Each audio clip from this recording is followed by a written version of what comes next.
लोग ही केवल कवि सम्मेलन से बीच में जा सकते हैं। एक वो जिन्हें अपने घर पर भरोसा नहीं, और दूसरे वे जिनके घर वालों को उन पर भरोसा नहीं, और तीसरे वे जिनका पड़ोसी जा रहा हो, इसके और चौथे वे जो दूसरे की मोटरसाइकिल पर बैठ करके आए हैं। इसके अतिरिक्त जितने आत्मनिर्भर श्रोता हैं, एक बार तालियां बजाइए। कवि सम्मेलन यहाँ से प्रारंभ होगा। यह कवि सम्मेलन मैंने कहा क्रम के कायदे के विपरीत चला, लेकिन जैसा भी चला इस भाई साहब की उपस्थिति से कवि सम्मेलन को बहुत यशस्वता मिली है।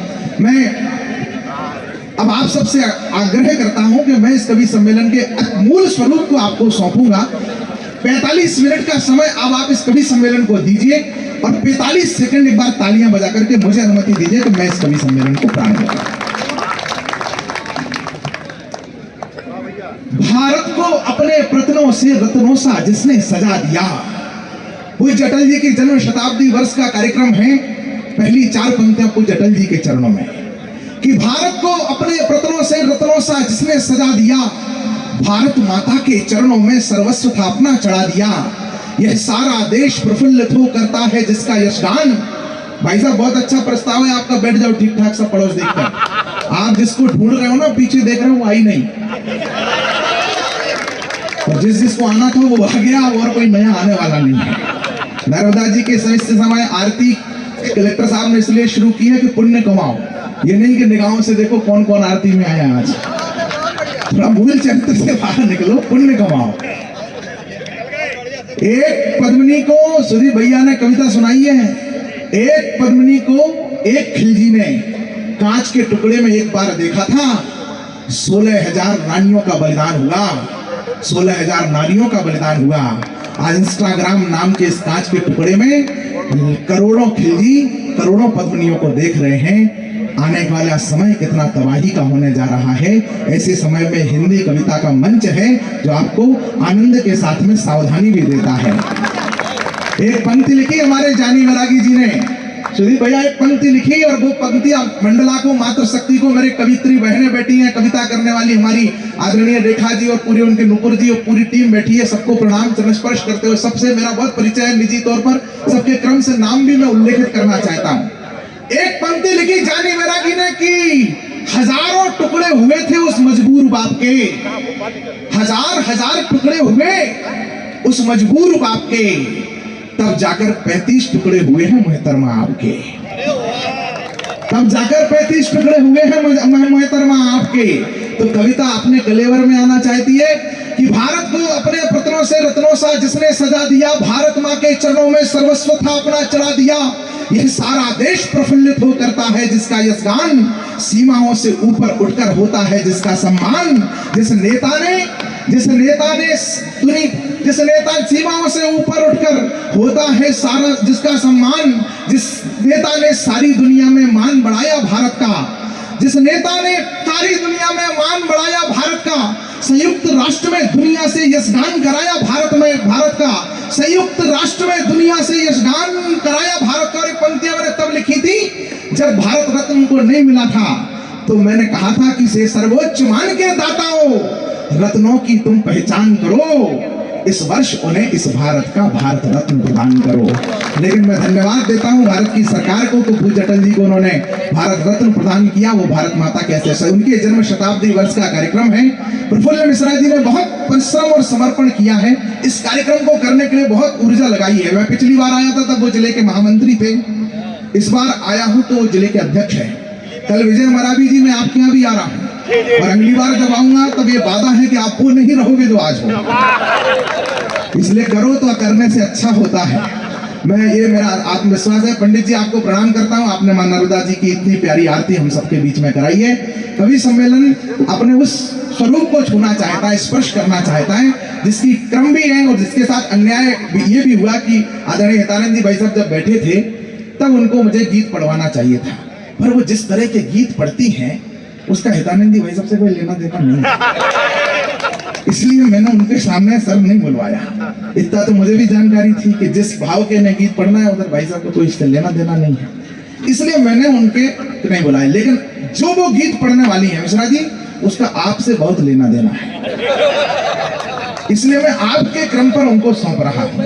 इस कवि सम्मेलन की सरस वंदना की थी सुमित्रा सरल जी ने, अब मैं उनको अपने कवि काव्य पाठ के लिए बुला रहा हूं। उसके बाद मैं कुछ पंक्तियां आपको सुनाऊंगा, फिर एक बार पुनः विष्णु जी और सुदीप जी का काव्य पाठ होगा। अगर आप इतनी देर के लिए तैयार हो और इसमें किसी का घर में कोई व्यवधान नहीं हो रहा है तो बड़ी मुश्किल से 1.5-2 घंटा देखो, बाकी काम आप घर पे कल भी कर पाओगे। नहीं, कोरोना काल में क्या है, पुरुषों के जिम्मे भी कई काम आ गए। बर्तन धोने का जो क्रम कोरोना काल में शुरू हुआ था वो आज तक जारी है। लॉकडाउन हट गया पर कर्म डाउन छूटा। कोरोना काल तो समझते हो ना आप लोग, वो समय लॉकडाउन का जब आदमी मैदा लेने जाता था और सूजी लेकर के लौटता था।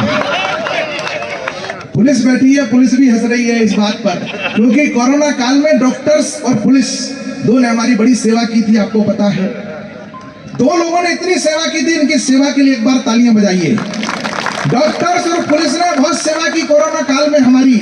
बस एक अंतर था दोनों की सेवा में कि डॉक्टर्स तो पूछ भी लेते थे कि भाई साहब पहली वाली वैक्सीन कहां लगी थी।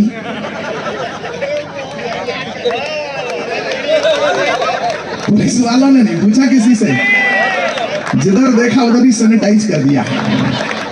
मैंने तो भाई साहब घर में वही खाना खाते खाते खाते खाते एक दिन मैंने पत्नी से पूछी, हिम्मत करके कह ही दिया। मैंने कहा कैसी सब्जी बनाई है, इसमें तो स्वाद ही नहीं आ रहा। तो अगली नमक नहीं लाई, फोन उठा करके लाई और फोन लगा दिया क्वारंटाइन सेंटर। बोले मेरे पति को स्वाद नहीं आ रहा। वो आ गए लोग पीपीटी किट पहन करके। लेकिन मुझे पहला सवाल डॉक्टर्स का था, बोले कौन कौन आया था तुम्हारे संपर्क में। मैंने कहा मेरा साला, मेरी सास, मेरा ससुर, पूरे घर को मैंने 13 दिन क्वारंटाइन सेंटर में रखा। तो ऐसे कैसे कर भाई, भारतीय आदमी है, जुगाड़ खोज ही लेता है कोई ना कोई।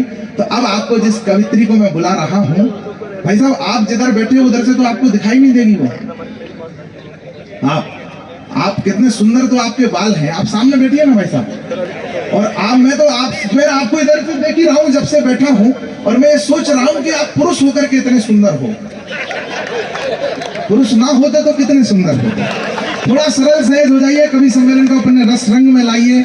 मैं कोई अगर घात करता, कविता कुछ नहीं करती, कविता जवाब देती है। कोई अगर घात करता है तो ये प्रतिकार। दिल्ली के नॉर्थ एवेन्यू में सांसदों के बंगले हैं, सांसदों के बंगले, वहां कई घरों पे लिखा था मेरा घर राहुल का। देखो, एक तो निवेदन ये करता हूं कि आप लोग किसी भी पार्टी के हो, आप लोग पार्टी के होकर के, लीडर होकर के नहीं, वोटर होकर के कवि सम्मेलन को सुनना, आपको आनंद आएगा।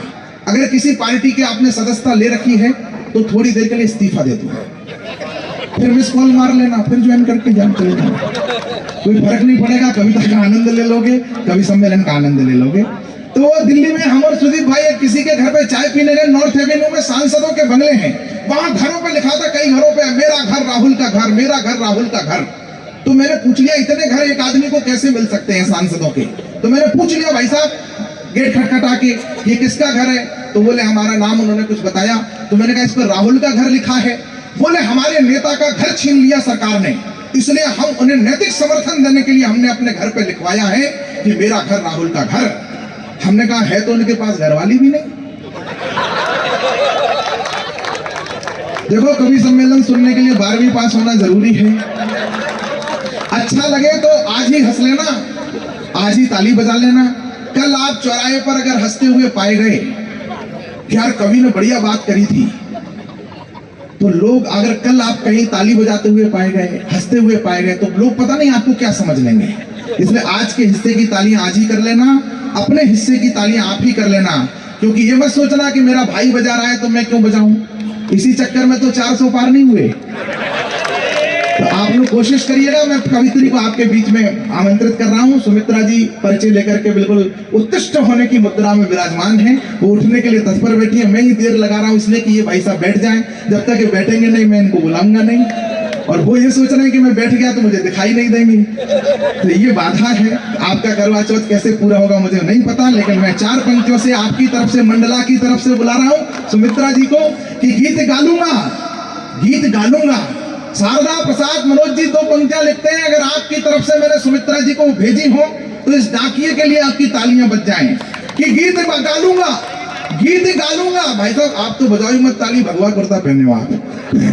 गीत गालूंगा, तनिक तुम सांस दे देना, मुस्कुराकर प्रफुल्ल भैया गीत गा लूंगा, तनिक तुम सांस दे देना, मुस्कुराकर जिंदगी का राज दे देना, मैं भंवर दरिया लहर सब पार कर लूंगा, तुम किनारे से तनिक आवाज दे देना, तुम किनारे से तनिक आवाज दे देना। जोरदार तालियां बजाइए। और सुमित्रा सरल को उनके गीतों में वो पारिवारिक जीवन के बहुत अच्छे गीत पढ़ती हैं, प्रेम प्यार के भी पढ़ती हैं, हास परिहास के भी पढ़ती हैं, जो आप सुनना चाहें।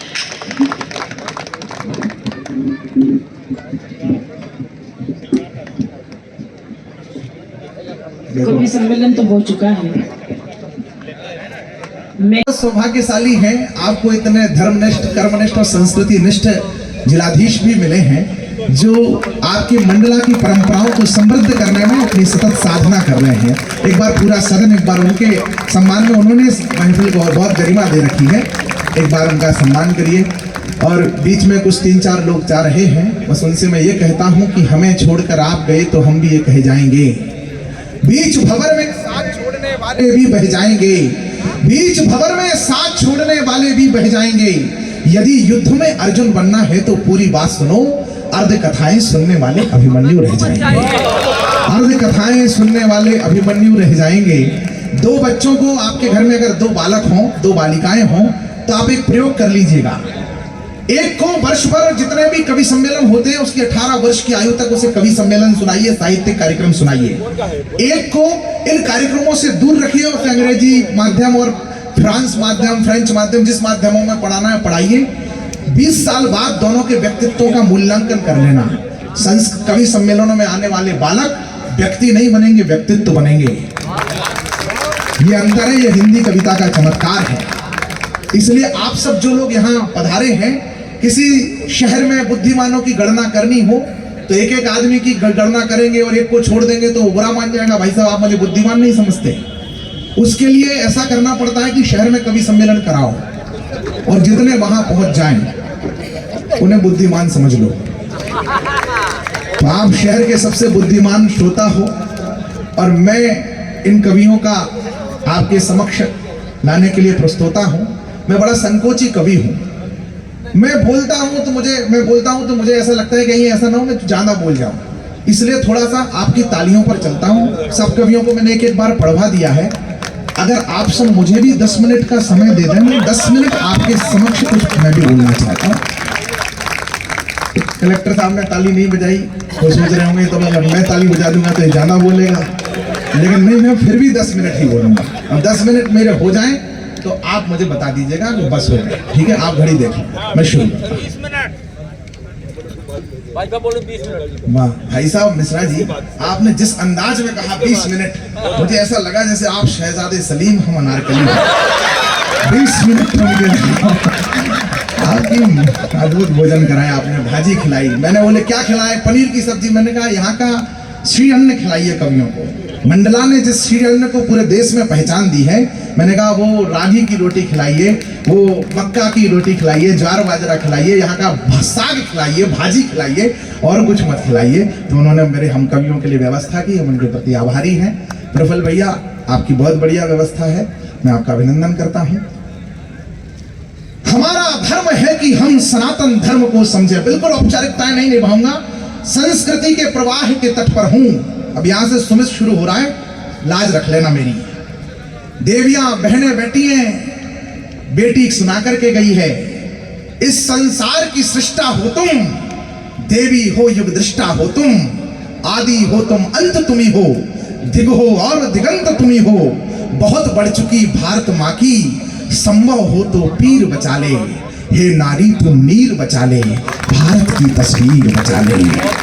और नीर का अर्थ व्यापक है, अगर ये केवल पानी होता तो पूरा शहर यहाँ आरती करने नहीं आता। ये परंपरा है, ये मर्यादा है, ये संस्कृति है, ये संस्कार है।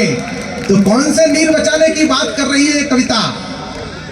कोमल बचपन चीख रहा है, पश्चिम शैली सीख रहा है, चाउमीन बर्गर और पिज्जा है बचपन बीमार नतीजा।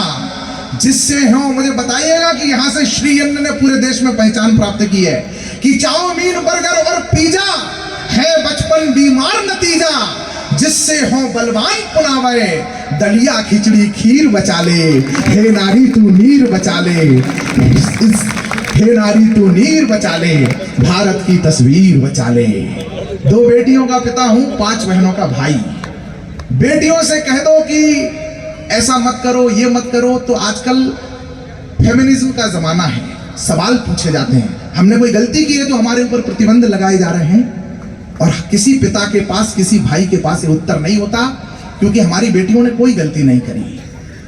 लेकिन उस उत्तर को मैं 4 पंक्तियों में आप सब पिताओं को, भाइयों को वो उत्तर दे रहा हूं जो हम बेटियों से कहना चाहते हैं उस समय। मेरी बहनें बेटी हैं कि गलत तुम हो नहीं बेटी। 4थी पंक्ति पर पीछे तक का वो मोहल्ला जो 8 आदमी अलग से झारखंड बना करके बैठे हैं, वो भी तालियां बजाएं। Ward number 18। गलत तुम हो नहीं बेटी, हमें विश्वास है तुम पर, मगर है सावधानी जो शिकायत करनी पड़ती है। ये नसीहत नहीं बेटी, ना तुझे बंधन में रखना है, मगर अनमोल हीरे की हिफाजत करनी पड़ती है। और अगली 2 पंक्तियों में सनातन संस्कृति बेटियों से कह रही है, बरगलाएंगे लोग तुम्हें, बरगलाने की कोशिश करेंगे कि तुम्हारे ऊपर तो ये प्रतिबंध है, तुम्हारे ऊपर तो ये डर है, संस्कृति छोड़ दो, बिल्कुल वो हो जाओ, कुतर्की बनाने की कोशिश करेंगे। 2 पंक्तियों में सनातन धर्म आपको कितनी स्वतंत्रता देता है, इससे श्रेष्ठ जीवन एक स्त्री का किसी परंपरा में नहीं हो सकता है। गलत तुम हो नहीं बेटी, हमें विश्वास है तुम पर, मगर है सावधानी जो शिकायत करनी पड़ती है। ये नसीहत नहीं बेटी, ना तुझे बंधन में रखना है, मगर अनमोल हीरे की हिफाजत करनी पड़ती है। स्वयंवर की प्रथा है इस देश में। पंडित जी आप भी सुनिएगा, आपके देने के लिए मैंने दक्षिणा निकाली थी, पर मौका नहीं मिला, आपको दे नहीं सका, तो आप कार्यक्रम के अंत में ले जाना मेरे से, मैं प्रार्थना करता हूँ। ऐसे करके मैं 2-4 श्रोता पक्के कर लेता हूँ, तो ये तो भागेंगे नहीं। हाँ नहीं दे के जाऊंगा भाई साहब, जो आपसे लूंगा वही दे के जाऊंगा, कह रहे दे के जाने वरना हमसे मांगेंगे वो। स्वयंवर की प्रथा है, एक पंक्ति में सनातन बोल जाए तो तालियां बजाना इस मान रेवा के तट पर, कि स्वयंवर की प्रथा है हमारे देश में, बर थोपने की नहीं, तुलसी से महकाते हैं हम आंगन, कैक्टस रोपने की नहीं, बर कौन हो तुम्हारा, इस चुनने का तुम्हें ही अधिकार है, पर वह कैसा हो ये पिता तय करे, यही संस्कार है। पर वह कैसा हो ये पिता अपनी जिंदगी जीना, अपने फैसले लेना, हमारी भी परवाह मत करना, पर टुकड़ों में कटी कहीं लाश मिले, बेटियों ऐसा विवाह मत करना। टुकड़ों में तालियां कमजोर है, मंडला जागरण करे, संस्कृति जागरण का 100 जागरण का अभियान चल रहा है। तब निवेदन, इसलिए मैंने प्रारंभ में कहा था कि हमारा धर्म है कि हम सनातन धर्म को समझें। धर्म वही है जो, देखो मैं जो 4 पंक्तियां पढ़ रहा हूं वो आपके खिलाफ पढ़ रहा हूं, मैं किसी नेता पाकिस्तान के खिलाफ पढ़ूंगा, वो यहाँ पे है नहीं, तो नकली कवि पाकिस्तानी यहाँ है नहीं, उसके खिलाफ कविता पढ़ो, कौन सी बहादुरी। मैं आपके खिलाफ कविता पढ़ रहा हूं और आप यहां बैठे हो, आप बहादुर कवि हैं।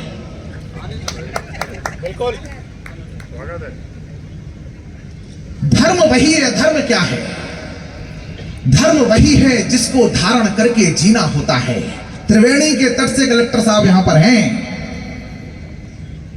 धर्म की परिभाषा कहने की कोशिश कर रहा हूं कि धर्म वही है जिसको धारण करके जीना होता है। सौम्य सुधा को श्रद्धा से जीवन भर पीना होता है। विरोधी और विधर्मी तो अपमान हमारा कम करते हैं, सर्वाधिक नुकसान धर्म का सच कहता हूं हम करते हैं। सर्वाधिक नुकसान धर्म का सच कहता हूं हम करते हैं। पाश्चात्य की चकाचौंध में बेसुध होकर खो जाते हैं, नियम धर्म के सभी त्याग कर स्वयं विधर्मी हो जाते हैं। और जिस धारा से निकले हैं, कविता पहुंच जाए तो समर्थन में तालियां उठें कि जिस धारा से निकले हैं उसके बिंदु हो जाएंगे। किसी की निंदा करने से धर्म नहीं बचेगा, किसी दूसरे मजहबों की। ओवैसी की जिम्मेदारी नहीं है सनातन की रक्षा, आपकी और मेरी जिम्मेदारी है। बहुत बढ़िया, बहुत बढ़िया। मंदिरों में घंटियां बजाने के लिए मशीनें लगानी पड़ रही हैं। 5 वक्त के नमाजी से सीखिए कि 2 वक्त मंदिर जाना कैसे शुरू करें। और आपके पास तो अवसर है कि एक बार शहर शाम को 7 बजे एक जगह इकट्ठा होकर के मां नर्मदा की आरती ही करने लगे तो परंपराएं बचेंगी। तब निवेदन कर रहा हूं मैं कि जिस धारा से निकले हैं उसके बिंदु हो जाएंगे। अगर हम हिंदू हो जाएं तो फिर सब हिंदू हो जाएंगे। मंडला प्रणाम करता हूं आपको। इसमें कोई उत्तेजना नहीं थी, चेतना की कविता पर आपने ताली बजाई है। जिस धारा से निकले हैं उसके बिंदु हो जाएंगे। अगर हम हिंदू हो जाएं तो फिर सब हिंदू हो जाएंगे। पूजा जब तक संध्या वंदन अपना या तो धर्म बचेगा। आपने आखिरी बार कब ट्रेन में किसी को कान पर जनेऊ चढ़ा करके लघु शंकर जाते हुए देखा? कभी किसी को फ्लाइट में देखा? तो इसमें किसने रोका? किसी मुसलमान ने रोका? पूजा जब तक संध्या वंदन अपना या तो धर्म बचेगा। शिखा और माथे पर चंदन लगा लिया तो धर्म बचेगा। तीज पर्व त्योहार और उपवास किया तो धर्म बचेगा। तीर्थ क्षेत्र में अधिक मास में वास किया तो धर्म बचेगा। नाक फनी का पौधा घर में ना रोपा तो धर्म बचेगा। और संतानों को मिशनरियों को ना सौंपा तो धर्म बचेगा। यदि धर्म की मर्यादा पर क्रुद्ध रहे तो धर्म बचेगा। कश्मीर में नरसंहार एक दिन में नहीं हुआ। पहले वहां के लोगों का भोजन बिगड़ा, फिर भजन बिगड़ा, इसके बाद परंपराएं बिगड़ी, फिर परिवार दूषित हुए, फिर नस्लें दूषित हुई, तब जाकर के दुर्गति हुई। जिस परंपरा तब ने पूजा जब तक संध्या वंदन अपनाया तो धर्म बचेगा। शिखा और माथे पर चंदन यदि धर्म की मर्यादा पर क्रुद्ध रहे तो धर्म बचेगा। जीवन शैली खान पान से शुद्ध रहे तो धर्म बचेगा। जीवन शैली खान पान से शुद्ध रहे तो धर्म बचेगा। बच्चों को इतनी खामोशी में मुझे बैठ जाना चाहिए। मैं स्वाभिमानी कवि हूं, पर मैं अगली 4 पंक्तियां कर्तव्य की सुना रहा हूं कि बच्चों को मंदिर ले जाकर पर्व दिखाओ धर्म बचेगा। और उन्हें निज परंपरा का गर्व सिखाओ धर्म बचेगा।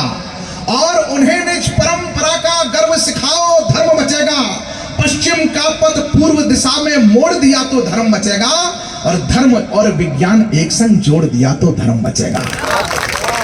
हर हिंदू को गले लगाया, नेक रहे तो धर्म बचेगा। और जात पात का भेद त्याग कर एक रहे तो धर्म बचेगा। जात पात का भेद त्याग कर एक रहे तो धर्म बचेगा। जात पात का भेद त्याग कर, और मैंने एक पंक्ति कही थी कि धर्म और विज्ञान एक संग जोड़ दिया तो धर्म बचेगा। ये हमारी जिम्मेदारी थी कि हम बच्चों को ये सिखाते कि विवाह में होने वाली हल्दी कोई फोटो सेशन नहीं है। यह हल्दी एंटीबायोटिक है, एंटी एलर्जिक है, एंटी फंगल है, एंटी बैक्टीरियल है। तो घर में बहुत सारे लोग इकट्ठे हुए हैं, 2 लोगों को साथ में रहना है भविष्य में, इसलिए उनको सैनिटाइज किया जा रहा है। सनातन परंपरा ने यह सिखाया है। 3 वर्ष 3 दिन तक विवाह के कार्यक्रमों में सो नहीं पाओगे, पित्त बढ़ सकता है। तो आयुर्वेद कहता है कि अगर हाथ पर मेहंदी लगी होगी तो व्यक्ति का पित्त नहीं बढ़ सकता। इसलिए 2 दिन पहले बहुत दुल्हन दूल्हा को मेहंदी लगाई जाती है। बेटियों ने, दिल्ली की बेटी ने कहा कि सनातन धर्म में हमारे साथ भेदभाव होता है, हमें बेटियों को शमशान जाने की अनुमति नहीं है, इस कारण से हर आदमी पुत्र के लिए कामना करता है। मैंने कहा ऐसा नहीं है बेटी। कहां तक बात कैसे पहुंची पता नहीं। एक आखिरी टिप्पणी करके इस कवि सम्मेलन की अंतिम 4 पंक्तियां सुना करके बैठने वाला हूं। बेटी ने, मैंने कहा ऐसा नहीं है बेटी। पहले के जमाने में मृत्युएं संक्रामक बीमारियों से होती थी, और कोई कंधा देगा तो बालों मृत देह में जीवाणु हो जाते हैं, बाल ऋणावेशी होते हैं, बालों पर कीटाणु जल्दी चिपकते हैं। पहले शैम्पू भी नहीं हुआ करते थे, इसलिए हमारे ऋषियों मुनियों ने यह विधान बताया कि बेटियां कंधा नहीं देंगी, क्योंकि उनके केश उनके सौंदर्य का हिस्सा है। अगर वो कंधा देंगी और उनके बालों में कीटाणु चिपक गए तो फिर उनके केश दान करने पड़ेंगे उनके जीवन की रक्षा के लिए। इसलिए बेटियों को कह दिया कि तुम घर में रहो, पुरुष देंगे, और पुरुष जो कंधा देंगे वो तुरंत केश दान करेंगे। और कितने दिन तक अलग रहेंगे? 13 दिन तक। बाद में प्रशासन ने बताया कि 13 दिन का क्वारंटीन पीरियड होता है, बाकी ऋषि मुनि तो पहले बता गए थे कि 13 दिन तक शुद्ध रहना है। धर्म और विज्ञान एक संग जोड़ दिया तो धर्म बचेगा।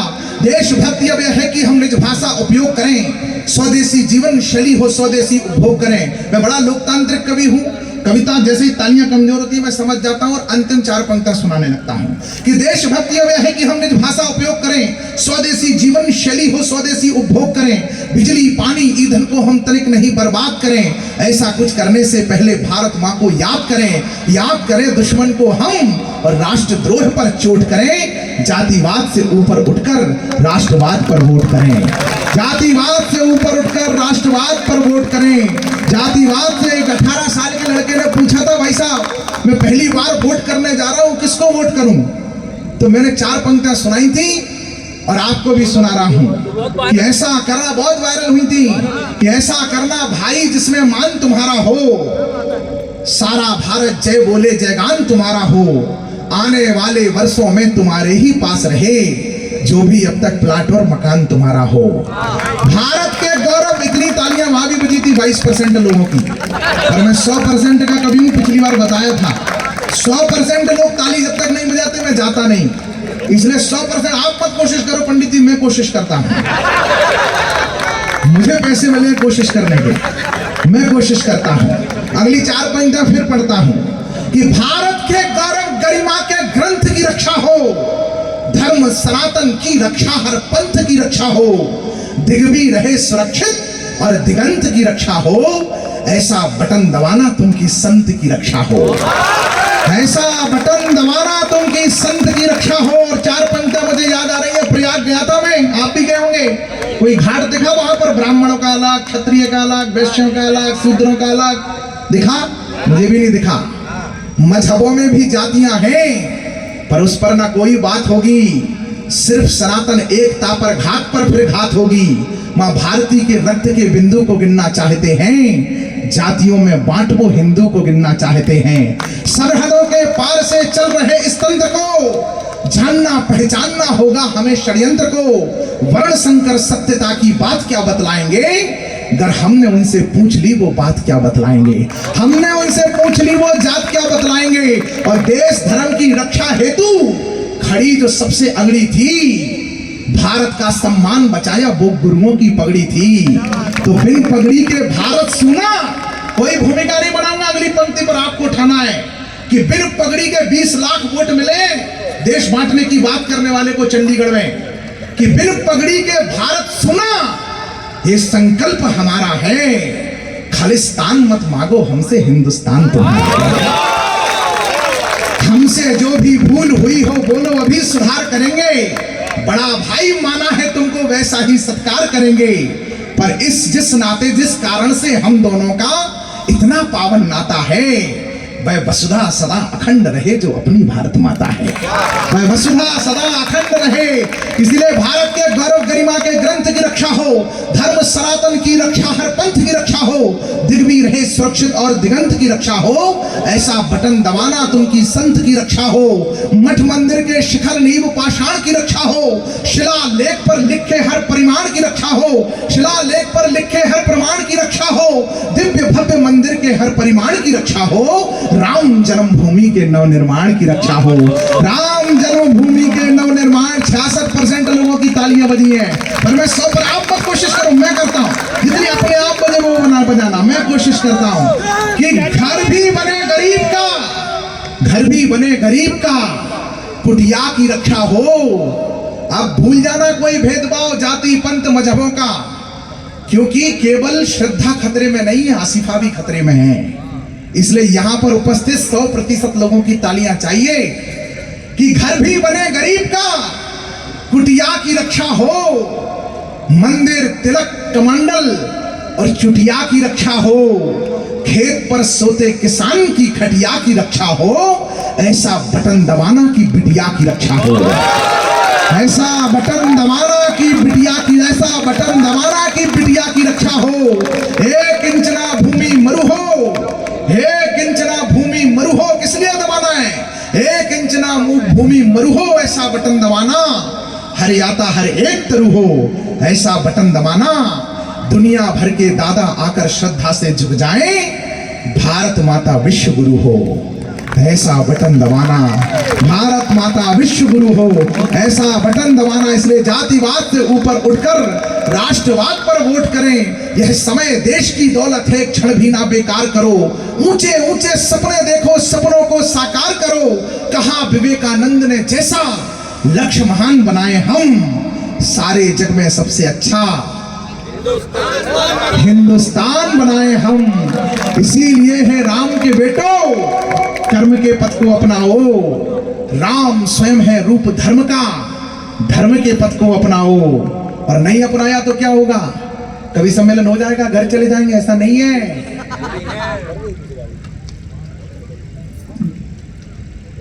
इसीलिए है राम के बेटो कर्म के पथ को अपनाओ। मैं ओरछा से आया हूं।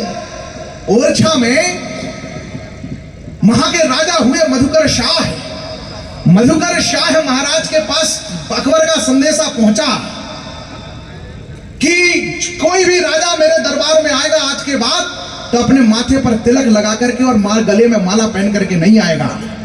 हुक्म दिया था बादशाह ने, महीपन खो मानो राव राजन प्रमाण लेखियत है।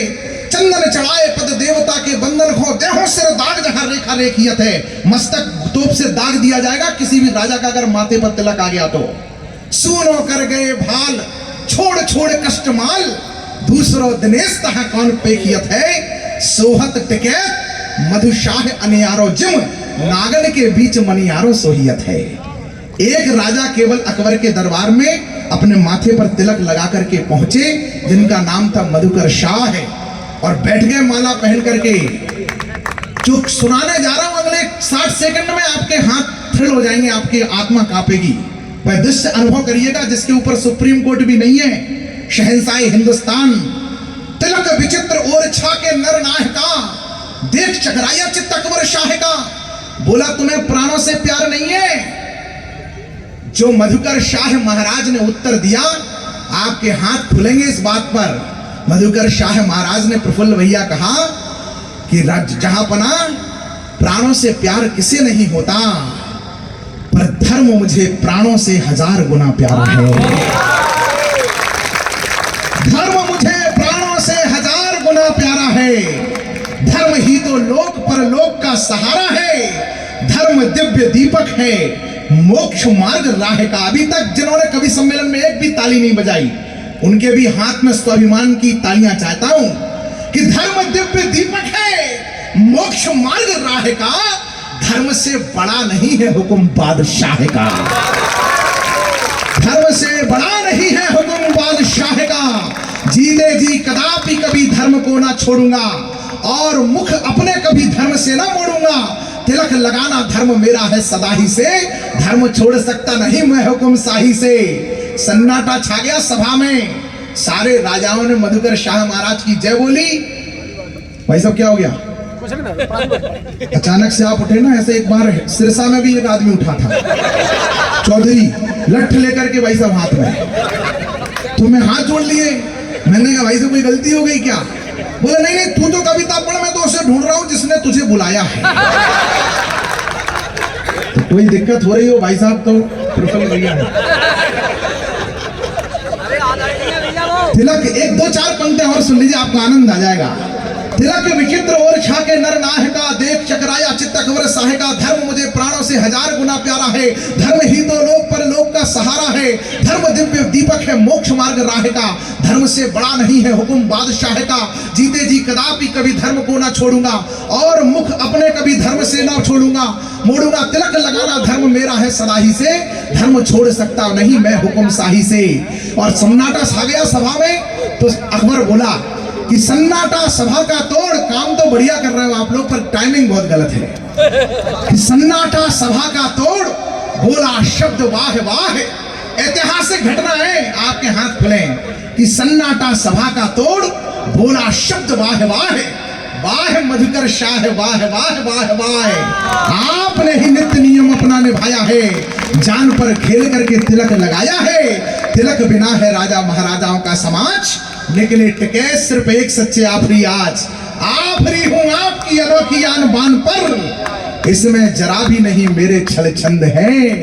मुझे तुम्हारा तिलक बहुत पसंद है, मुझे तुम्हारा तिलक बहुत पसंद है। और अकबर ने घोषणा की, आपके मध्य प्रदेश के एक जिले का नाम आएगा, अगर वो जिले के नामकरण की कथा आपको एक पंक्ति में दिख जाए तो समझ जाइएगा कि कैसे नामकरण होगा।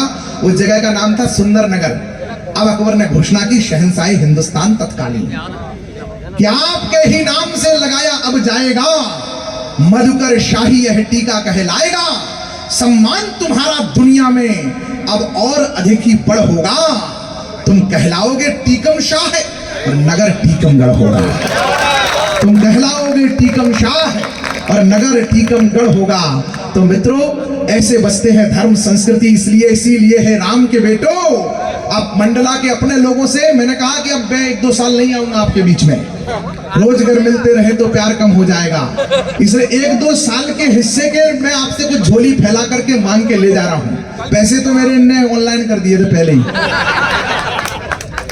इसीलिए हे राम के बेटो, आपको बड़ी जिम्मेदारी आपके ऊपर है।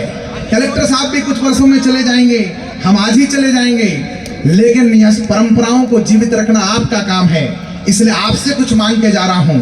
इसीलिए हे राम के बेटो, कर्म के पथ को अपनाओ, राम स्वयं है रूप धर्म का, धर्म के पथ को अपनाओ, और जो नहीं अपनाएगा उसका क्या होगा, वरना धर्म भी जीवन में फिर कष्ट कष्ट भर देता है। जो धर्म नष्ट करता है उनको धर्म नष्ट कर देता है, जो धर्म नष्ट करता है उनको धर्म नष्ट कर देता है, धर्म नष्ट करता है उनको धर्म नष्ट कर देता है। ये जो कुछ बातें हैं जो मैं आप सबसे कहना चाहता था। कलेक्टर साहब पिछली बार एक पंक्ति गलत पढ़ दी थी तो उन्होंने टोक दिया था, इसलिए मैं इस बार बड़ा सतर्क था कि ऐसा कुछ नहीं बोलना है कि बाद में वो टोके। विद्वान आदमी है, प्रयाग से आए, प्रयाग और काशी के आदमी के सामने अपन ज्ञान दो फालतू में। 90 सेकंड की एक राम कथा सुनाने का और मन है, 90 सेकंड की।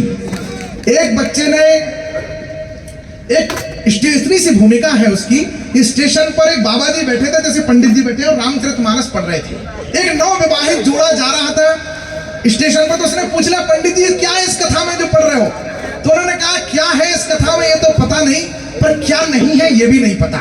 थोड़ी देर बाद ट्रेन आई, पंडित जी चढ़ गए, वो भाई साहब चढ़ गए, भाई साहब का सामान चढ़ गया, पर भाभी जी कहीं रह गई स्टेशन पर। तो पंडित जी ने बोला, बोले आप पूछ रहे थे ना मुझसे कि इस पोथी में क्या है, मैंने आपसे कहा था पता नहीं है कि क्या है, पर यह भी नहीं पता कि क्या नहीं है। तो आपने अगर ये पोथी पढ़ी होती तो आपकी पत्नी प्लेटफॉर्म पर नहीं छूटती। बोले ऐसा क्या लिखा है इसमें? बोले इसमें लिखा है, सिया चढ़ाए चढ़े रघुराई। आपको पता होता कि पहले पत्नी को चढ़ाना है। तो एक पीढ़ी पूछती है कि ये 9 दिन कथा हो रही है, क्यों हो रही है, क्या है इस कथा में?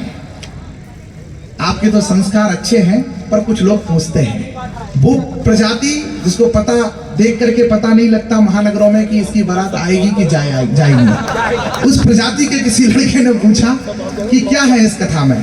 प्रफुल्ल भैया, अगर कवि सम्मेलन के पेमेंट की बात कर रहे हो कि जिसको देना था वो नहीं दिया और अभी तो उससे बात कर रहे हो तो ठीक है, अन्य किसी से बात कर रहे हो तो उधार और जुगाड़ के इस समय फोन आते हैं। उधार अब आपको लेने की जरूरत नहीं है, और जुगाड़ आपके जिलाध्यक्ष के लिए ठीक नहीं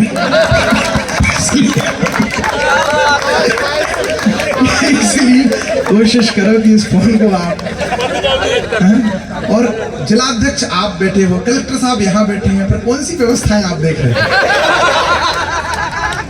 2 लोग जिला चला लेते हैं आराम से, बढ़िया, कोई दिक्कत नहीं है। मंडला जो सबके मन में डला है, मुख्यमंत्री जी आपके फैन हैं, कोई दिक्कत ही नहीं है। भाभी को बता रहे थे कि आता हूं, घर से फोन था भैया, घर से फोन था, भाभी नहीं आई क्या यहाँ पे? पूरे शहर को बुला लिए।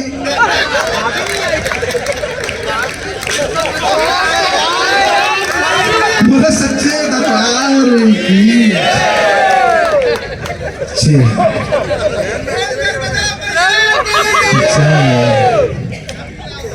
आप जिलाध्यक्ष बनने से कुछ नहीं हो गया वैसे। भाई साहब मंडल अध्यक्ष में इनका ध्यान रखना है। स्वागत करते हैं, आनंद आ रहा है। मैं कहा था 90 सेकंड की राम कथा सुनाई है। ट्रेन से तो उतर गया भाई साहब, आप ट्रेन एक टिकट खरीदा, हमारे यहाँ के प्रयागराज के संतोष तिवारी हैं, हिंदी अकादमी में लिपिक हैं, तो उन्होंने टिकट खरीदा था इलाहाबाद से फैजाबाद का। अब योगी बाबा जी ने क्या किया कि इलाहाबाद को कर दिया प्रयागराज और फैजाबाद को कर दिया अयोध्या। तो तिवारी जी बिना टिकट पकड़े गए। तो उन्होंने योगी जी से शिकायत करी, बोले ये आप जा रहे हो, 22 जनवरी को गया था मैं इस बार वहां पर दीपोत्सव में, तो बोले आप जा रहे हो तो मेरी तरफ से शिकायत करना, ये नाम बदल रहे हैं, हमको दिक्कत हो गई, हम 1400 रुपये पेनाल्टी दे दिए। तो मैंने बाबा से पूछ लिया, बाबा ये नाम क्यों बदल रहे हो? बाबा ने एक उत्तर दिया कि मत पूछो हमसे कि काम ये कैसा किया है, हमने तो नाम बस पहले जैसा किया है। हम पर हुए हमलों की कहानियां बहुत हैं, जख्म है जख्मों की सुमित्रा। तुम कोशिश कर रही थी इनको देवानंद बनाने की, पर ये हमारी प्रजाति के विवेकानंद हैं। जस की तस दर्दीनी चंद्रिया, ये जैसे थे वैसे ही निकला है वापस तुम्हारे बाद भी। देखो कितने बढ़िया समय है। मत पूछना कि क्या है इस कथा में, सोचना कि क्या नहीं है इस पावन प्रथा में। वेद पुराणों का सार है इस कथा में, समाया सारा संसार है इस कथा में। समाज शास्त्र की संकल्पना है इस कथा में। कर्तव्य भाई साहब क्षमा करिए, हम लोग थोड़े जल्दी शुरू हुए। आपने ठीक समय से आकर के जो भारत की पुण्य परंपरा की रक्षा की है, सच में अगर आप आज नहीं आते इस समय तो हमारी संस्कृति खतरे में पड़ जाती है। दूर से आए भाई साहब, पीछे खड़े थे, तो आपका अंत्योदय हो गया। देखो अटली के जन्म जयंती पर किसी का अंत्योदय हो जाए, अंतिम पंक्ति का व्यक्ति प्रथम पंक्ति में आ गया। दीनदयाल जी के सपनों का भारत बन गया। प्रबल भैया ये कार्यक्रम सफल है। मत कहो हमसे कि काम, सुना दो भैया वरना विष्णु जी भाई साहब का नंबर है 90, 1 मिनट मुझे दो। मत कहो हमसे कि काम ये कैसा किया है, हमने तो बाद नाम बस पहले जैसा किया है।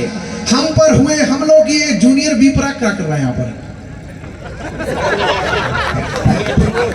बहुत अच्छे मंडला है, हर वैरायटी का आदमी है। मत कहो हमसे कि काम ये कैसा किया है, हमने तो, योगी जी का उत्तर है, तालियां उनके खाते में बजाइएगा, कि हम मत कहो हमसे कि काम ये कैसा किया है, हमने तो नाम बस पहले जैसा किया है।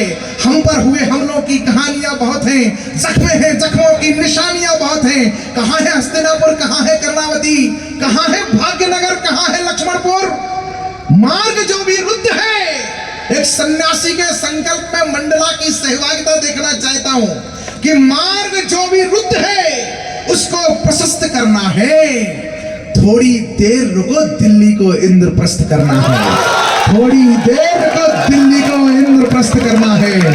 थोड़ी देर रुको दिल्ली को। मत कहो हमसे, मत पूछना कि क्या है इस कथा में, सोचना कि क्या नहीं है इस कथा में। वेद पुराणों का सार है। 90 सेकंड में आपको 88 सेकंड आपको साइलेंट सुनने, अंतिम 2 सेकंड पे आपकी तालियां चाहिए। कि मत पूछना कि क्या है इस कथा में, सोचना कि क्या नहीं है इस पावन प्रथा में।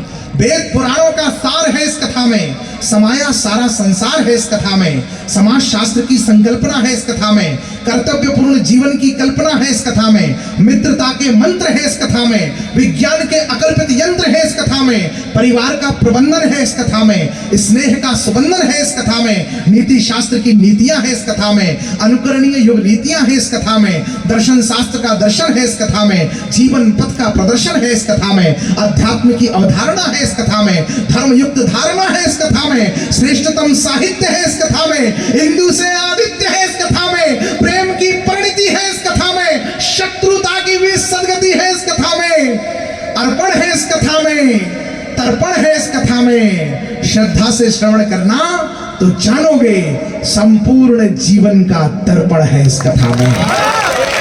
संपूर्ण इसीलिए है राम के बेटो, हम चल सके उसी पर जो राम जी का पथ है। आपके स्नेह की हमको यही शपथ है, आपके स्नेह की हमको यही शपथ है। रहते हैं जो इसके उसके सबके अंदर मेरे राम, जिनके कारण देश समूचा बना है मंदिर मेरे राम। उनकी उपमा केवल केवल उनसे ही हो सकती है, सुंदर से भी जो सुंदर हो उससे सुंदर मेरे राम। और जीवन का आधार बहुत ही सच्चा है, पक जाएगा जो भी अब तक कच्चा है। कुछ पाने की फिक्र नहीं करता हूं मैं, जो भी मेरे राम करेंगे अच्छा है। पानी आ जाने दीजिए, कुछ नहीं होगा, कुछ नहीं होगा। मैं जो भी मेरे राम करेंगे अच्छा है कह दिया, तो जो भी मेरे राम करेंगे अच्छा है। इसलिए राम जी की इच्छा है कि अब विष्णु जी को बुलाया जाए और सुदीप जी को बुलाया जाए। तो आप सबसे मैं पूछना चाहता हूं, पहले किसको बुला दें? आधे आधे में करें। मैं पहले एक गीत के लिए सुदीप भैया को प्रार्थना करता हूं। मैं अपने फन के बहुत, उन्होंने उस कवि सम्मेलन को कवि सम्मेलन बनाया है। अब आप सुदीप भोला को सुदीप भोला की तरह सुन लीजिए, इतनी सी प्रार्थना। एक मिनट, एक स्वागत करना था बस। एक स्वागत करना है, मैं प्रार्थना करता हूँ। भाई साहब जिसका स्वागत करना चाहते हैं आप सब जा रहे हैं भाई साहब? कौन से भाई साहब जा रहे हैं? दिवाकर जी, दिवाकर जी, दिवाकर जी भाई साहब, ऐसे मत करो भाई साहब, अभी मत जाओ। हम इतनी